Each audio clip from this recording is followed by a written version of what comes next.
ಎಲ್ಲರ ಮನೆಯಲ್ಲೂ ಇರ್ತಕ್ಕಂತಹ ಒಂದು ಔಷಧೀಯ ಗುಣವನ್ನು ಒಳಗೊಂಡಿರ್ತಕ್ಕಂತಹ ಒಂದು ಸುಗಂಧವಾದ ಸಸ್ಯ, ಅದುವೇ ಈ ಮರುಗ.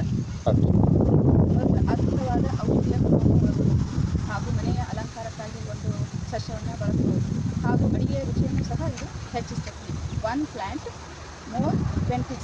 ಶೀತ, ನೆಗಡಿ, ಕೆಮ್ಮ, ಜ್ವರ ಹಾಗೂ ಜೀರ್ಣಕ್ರಿಯೆ ಸಮಸ್ಯೆ ಮತ್ತು ಮನೆಯಲ್ಲಿರ್ತಕ್ಕಂತಹ ಒಂದು ಹಸಿರು ವಾತಾವರಣದ ಕೊರತೆ, ರಾಸಾಯನಿಕ ಆಹಾರಗಳಿಂದ ಆಗ್ತಕ್ಕಂಥ ಹಾನಿಕಾರಕ ಹಾನಿಕಾರಕ ಸಮಸ್ಯೆಗಳಿಂದ ಒಂದೇ ಒಂದು ಪ್ರಕೃತಿಯಿಂದ ಉತ್ತರ ಏನಂದರೆ ಅದುವೇ ಮರುಗ.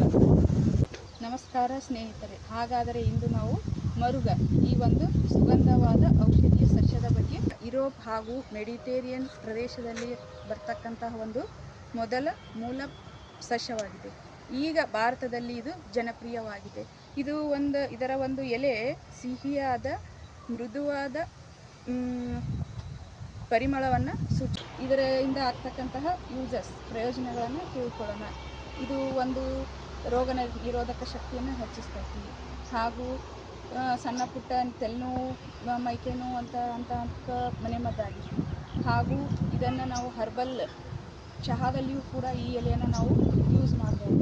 ಹಾಗೂ ಜೀರ್ಣಕ್ರಿಯೆ ಸಮಸ್ಯೆಯನ್ನು ಇದು ಒಂದು ರೋಗ ನಿರೋಧಕ ಶಕ್ತಿಯನ್ನು ಹೆಚ್ಚಿಸ್ತದೆ. ಆಮೇಲೆ ಜೀರ್ಣಕ್ರಿಯೆ ಸಮಸ್ಯೆಯನ್ನು ಪರಿಹಾರ ಆಗ್ತೈತಿ. ಆಮೇಲೆ ಇದು ಒಂದು ಹರ್ಬಲ್ ಚಹಾದ ರೀತಿಯಾಗಿಯೂ ಸೇವನೆ ಮಾಡ್ಬೋದು. ಚಿಕ್ಕ ಮಕ್ಕಳಿಗೆ ಆಗಿರ್ತಕ್ಕಂಥ ಒಂದು ರೋಗ ನಿರೋಧಕ ಶಕ್ತಿಯನ್ನು ಬಲಪಡಿಸಿ ವಾರದಲ್ಲಿ 2-3 ಸಲ ನೀರು ಹಾಕ್ಬೋದು. ಮಣ್ಣು ತೊಯ್ಯು ಪೂರ್ತಿ ಮಾತ್ರ ನೀರು ಹಾಕಿ ಸಾಕು, 0 ಮೇಂಟೆನೆನ್ಸ್ ಇರ್ತದೆ. ಇದರಿಂದ ಅದ್ಭುತವಾದ ಪ್ರಯೋಜನಗಳನ್ನು ನಾವು ಈಗಾಗಲೇ ನೋಡಿದ್ದೇವೆ. ಇಂತಹ ಹಲವು ಔಷಧೀಯ ಸಸ್ಯಗಳು ಹಾಗೂ ಹಣ್ಣುಗಳ ಉಪಯುಕ್ತ ಮಾಹಿತಿಗಾಗಿ ನಮ್ಮ ಪೇಜ್ನಲ್ಲಿ ಒಂದು ಉಪಯುಕ್ತವಾದ